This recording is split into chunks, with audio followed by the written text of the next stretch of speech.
Well, we're right into the big scandal within television at the moment with, of course, Phillip Schofield having left his show that he has, been the mainstay on for over 2 decades. Eamonn Holmes has had a go back at Phillip Schofield this morning, who decided that he had plenty more to say on this. And we're really now at a stage where the brand ITV is in danger of being mired by a lot of squabbling and a lot of non-truths and a lot of executives not having anything very much to say at the moment. So Phillip Schofield issued a new statement responding to his critics today. I'm going to read it to you in full. "Now I no longer work at This Morning, I'm free to say that this," he wrote on Instagram.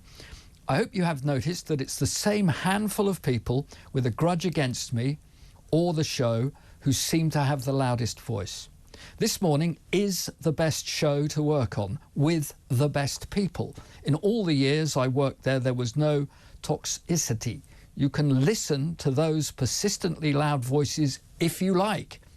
But the staff and crew, hundreds of presenters and contributors all know it is, in capital letters, IS, a family of wonderfully talented, kind, hard-working people." Within minutes, Eamonn Holmes had this to say. "Schofield has just put out a delusional statement. Like Holly, he puts it on Insta stories, so if it goes wrong, there is no record after 24 hours. I'm reluctant to give the liar any more publicity, but believe me, Pip, if you are looking for a fight, you have picked on the wrong person."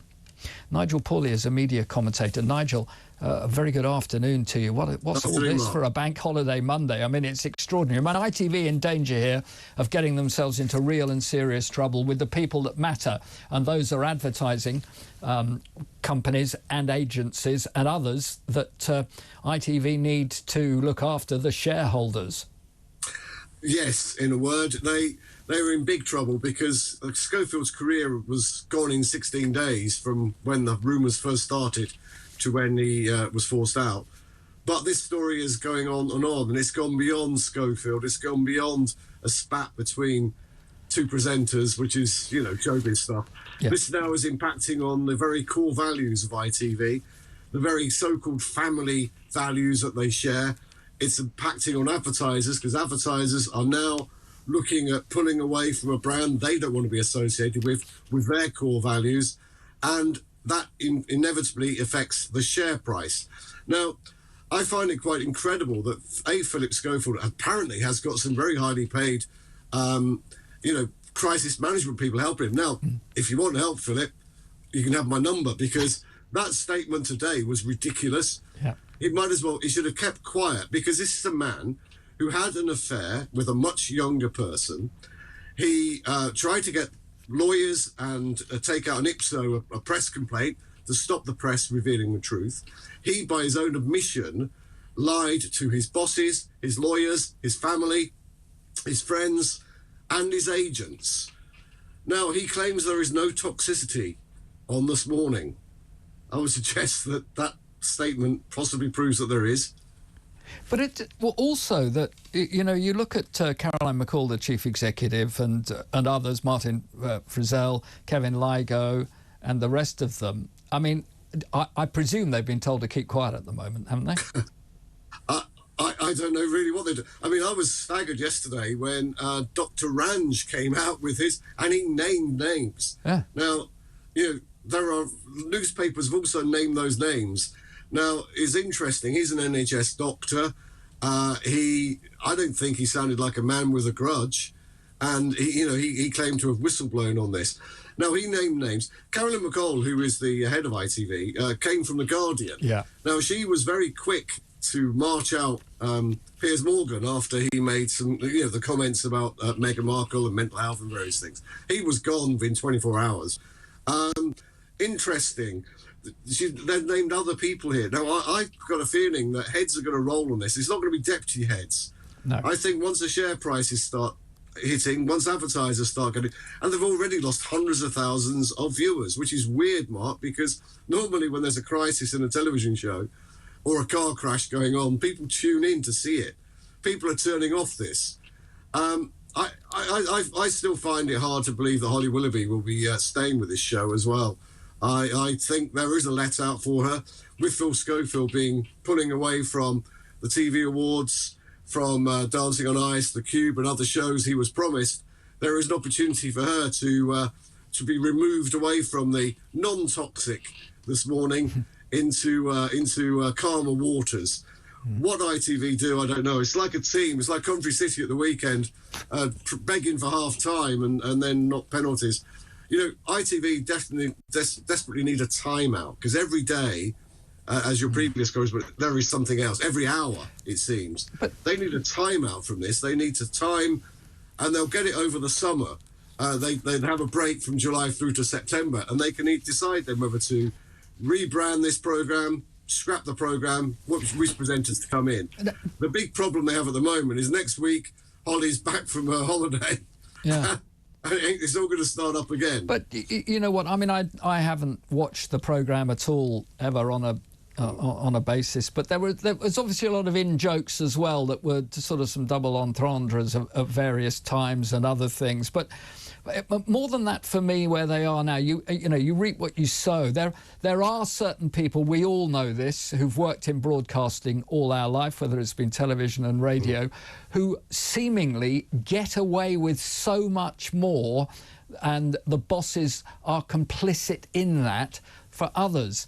And of course now one of the big problems ITV will have is that people like Eamonn Holmes and Ruth and others are at a stage of their career where they no longer probably needed ITV in the way they would have done 15, 20 years ago. So they're now able to come out, if necessary, and say what's really happened. This is right, and we've all been, I mean, I've worked in newspapers, and trust me, 25 years ago in newspapers, some of the people I've worked for are well-known and well-known bullies, and it was a different environment. But people, on the whole, have to worry about paying their mortgage, and it's all very well saying, why didn't people call this out? Well, that's easy to say if you need the job, and most people in television are freelance anyway. They you know, even highly paid presenters are paid through companies rather than directly on the payroll. So it's very difficult. And as Dr. Range has seen, he called out what he said was bullying and a toxic culture. Yeah. And rather than actually investigate it, he was the one not used anymore. Now, that's something from the 1980s. In modern day Britain, as we've seen with various investigations that have been going on, people take these sort of whistleblowing things very seriously. And his claims against executives were again brushed aside very quickly. I find that hard. But indeed, Phillip Schofield, 3 years ago, they had invested sort of rumours about him a couple of weeks before he came out about this relationship and various things that were going on. And again, somehow they had an investigation which was found to not be a problem. It was all based on rumours. Well, I want to come back. Those rumours seem to be pretty true, though, don't they? They do. Neil, we're running out of time. I just quickly want to say on this with you as well, though, if this affair was only a problem because it was consenting adults old enough to be taking part in this and what have you, and perhaps ITV don't like to see people doing this sort of thing, or they've got a certain structure and discipline against it happening or whatever, then that's fair enough. But there is so much more now that there has to be some sort of investigation with the sort of underbelly of the threats from the likes of Eamonn Holmes, you know, today. If you want to make this difficult about this, I'm reluctant to give the liar any more publicity, but believe me, Pip, he calls him, and I wonder why he calls him Pip. If you are looking for a fight, you've picked on the wrong person. Yeah, Pip, wasn't that Great Expectations? Well, it was, but he was one of Dickens's greatest characters. I mean, and loved. It's just a case of, well, perhaps Phillip Schofield is called Pip by other people. I don't know. In Loveyland, I think he's known as Pip by his friends. But I think that the threat there is that Eamonn Holmes has nothing else to prove, and he's not going to go back to ITV or This Morning, and he doesn't need to. No. And that is the issue, that people are now going to be telling the truth, and ITV can't just brush this away. Well, we had the BBC covering up for Savile and various other disc jockeys and various people over many years, and doing it very, very badly. This isn't in the scale of Savile and Harris. However, for ITV, which is a daytime family show, everyone loves each other. Well, that's been built on sand, because everyone now sees. And it's just PR rubbish. It's not anything based on fact. Nigel, thank you very much indeed. I'm sure it's not the last time that we'll be speaking, and others will be speaking to you as well.